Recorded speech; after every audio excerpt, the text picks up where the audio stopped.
Castlevania Nocturne, the follow-up show to Netflix's 2017 animated adaptation of the storied video game franchise. I enjoyed Castlevania at the time of release, especially the first two seasons. This was mainly due to Dracula. His presence and story provided the narrative thrust that set off the events of the show, setting up a complex yet sophisticated villain. Unfortunately, after he was gone, there was a dip in quality. Compared to the concrete goals in the first two seasons, the latter half of the show dealt with the fallout. Characters traveling from town to town, dealing with the local problems, and eventually stumbling upon a larger threat. That being said, I had an overall positive viewing experience. Castlevania Nocturne, however, does not hit the mark. Set roughly 300 years after the original series, Castlevania follows Richter Belmont as he deals with an evil vampire lady set in, well, somewhere in France during the French Revolution. If you can tell by my tone, I did not enjoy the series. It is rife with narrative and character-based problems that made the first season substantially less entertaining than even the latter half of the original show, attempting to cram far too much political and societal commentary at the expense of quality narrative and character storytelling.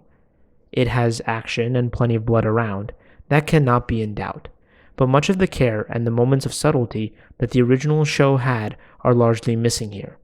What's left is certainly something that looks and sounds like Castlevania, but seems to be in a state of decay. The spoilt leftovers, if you will. Spoiler alert. The show is not complete garbage, let's be clear, but where the original show spent time to set up its stakes before unleashing a vampire horde across Wallachia, which led to the introduction of our characters, this show gets right down to exposition. Most of the problems are told to us. A bunch of characters possessing the right information track down our main character to exposit said information. Yet they are missing some pieces. But don't worry. Another character has exactly the missing piece of information the other characters need, setting off another backstory filled with more exposition. This is how a lot of the narrative is delivered. Throw in the occasional piece of societal commentary, and it feels about as generic as you would get. Oh, be careful, this villain is super scary. She tortures people. Yeah, how about that? I bet you're scared now. Oh, and now she has a plan to blot out the sun, even more scary. If it sounds generic compared to the first show, that's because it is. The weak writing continues to infect the characters, and man, is some serious damage done here. The chief sin of the show is stifling our main character's arc in favor of other characters. Meet Annette. If I had to describe this character, I would suggest Amber from Invincible, a race swap version of an original who they try to make you hate as much as possible. Right from the get-go, she has a habit of charging straight into vampire nests, and eventually suffers negative consequences. When Richter calls her out for this ludicrous behavior, she calls him a child. Even his de facto sister and aunt take her side. It's not an entertaining clash of philosophies, fighting styles, or even morals. It's just one character telling the other that they are better. And so Richter goes along with this because he has no choice. Eventually, she learns from her lesson, and when her ancestors tell her to be nice. But the solution seems pretty arbitrary and fast-tracked. What's strange is that Annette's backstory and arc seem to come more into play and be more of a focus than the main protagonist, and it shows. That is the chief problem. Her story on its own could have been more compelling, however, it feels as if her story has priority over his. Richter Belmont does not have a character arc. He simply has two states forced from one to the other with the most contrived incident. His arc starts off when his mother is killed right before him at a young age. This obviously becomes a huge part of who he is, and a burden he has to carry for a long time. The trauma eventually strips him of his ability to use magic. Eventually, he comes face to face with his mother's killer and just runs away, which is not bad on its face. However, after a short talk with his long-lost grandfather, who just happens to be at a bar he is going to, and being captured, the vampires threaten him and his friends, so voila, he automatically gains back his magic powers and gains ultra confidence just like that. He is now some firebending vampire hunter with kung fu skills. Okay.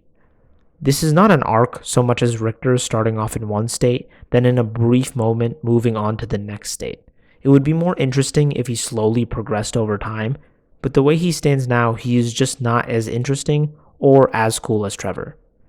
For some odd reason as well, it seems that everything has shifted to magic in the show. The great part about the original Castlevania was how each of the members used different weapons and abilities to deal with vampires. Sypha used pure magic, Trevor relied on holy weapons and tactics, while Alucard used his magic sword. Here, however, it's all magic, which they do use different types of magic, but at a certain point it feels as if they all just blend together. It's similar to how in the first Doctor Strange, they spent time building a whole magic system with rules, and the second one comes along and then it just becomes a whole bunch of random shit thrown onto the screen. The newly assembled team is also a step down from the original cast. Their abilities don't gel together as well as the original group. There is a real lack of chemistry, and I often feel like the show tells me how close Richter is with some of these people, rather than through action. Yes, the introduction of Alucard was interesting, and hopefully he can clearly rectify the interdynamics of this group.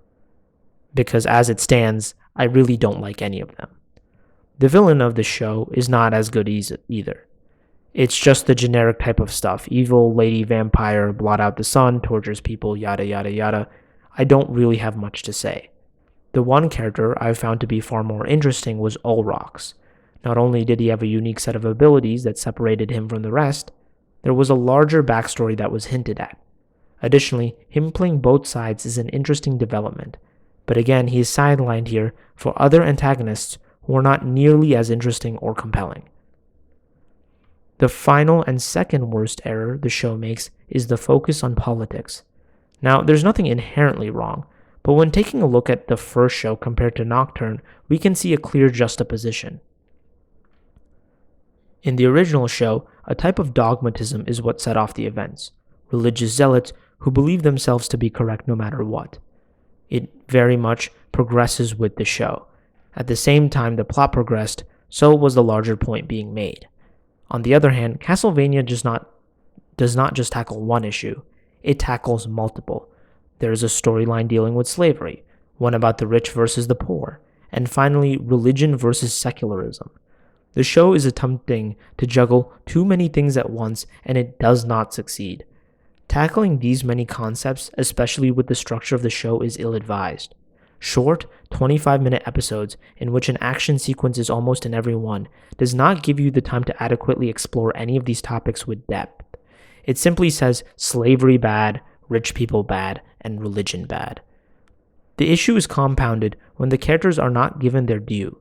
The amount of time spent on all of these topics, as well as other characters, gives very little time and attention to, your main character, which is probably why his journey this season felt half-baked. If the show picked one of these three topics and stuck to it, it would have worked much better.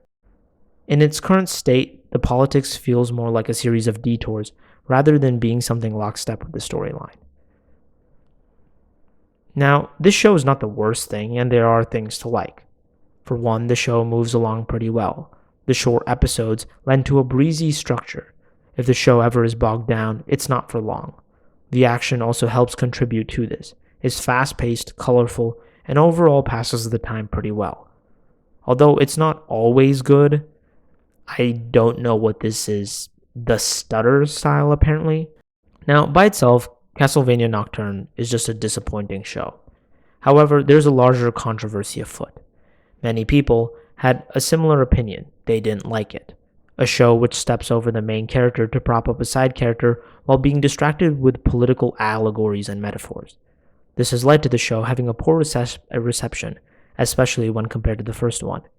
In fact, the audience score was so triggering to some journalists, they demanded the audience score feature be removed or heavily altered from these sites entirely. Fucking journalists. It's a good show. I do not know what else to say. No, it's not. It's literally not. If you lack the capabilities to critique the show, that's fine. But just because people did not enjoy a show you thought was good for legitimate reasons like stifling your main character's arc in favor of others makes your arguments even worse. He goes on to praise how Rotten Tomatoes completely ruined their audience score by heavily restricting quoted verified reviewers, which only lets a small fraction of the audience contribute to the score you see on the page, leading to a scenario in which scores can vary to a significant degree.